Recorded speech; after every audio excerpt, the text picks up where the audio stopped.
పరదేవత ఉన్నది, పరమేశ్వరుడికి నమస్కారం చేస్తుంది. సుబ్రహ్మణ్యుడు ఉన్నాడు, తండ్రికి నమస్కారం చేస్తాడు. ఎవరో ఒకరిని గురువు అని చెప్పడానికి అవకాశం ఉంటుంది. కానీ ఒక్క దత్తాత్రేయుల వారి విషయంలో మాత్రం ఒక పరమాద్భుతమైనటువంటి విషయం. నిజంగా దత్తాత్రేయుల వారి చరిత్రలో వారు చెప్పినటువంటి ఆ ఉపాఖ్యానం కానీ ఎవరైనా మనసులో గట్టిగా పట్టుకోగలిగితే వారి జీవితం ఉత్తర క్షణం మలుపు తిరిగిపోతుంది. అసలు అంత అద్భుతమైన విషయాన్ని ఒక్క దత్తాత్రేయుల వారి చరిత్రలో తప్ప వేరొక చోట ఆవిష్కరించబడలేదు అని నాకు అనిపిస్తుంది.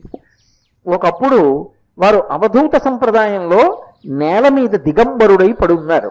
ఆయన ఒక అరణ్యంలో నేల మీద పడుకుని ఉన్నారు. అంటే దత్తాత్రేయుల వారిగా ఏదో 3 ముఖాలతోటి 6 చేతులతోటి అలాగని కాదు. ఎందుకంటే అది తత్తతః రూపం ఉన్నప్పుడు మాలాం కుండీం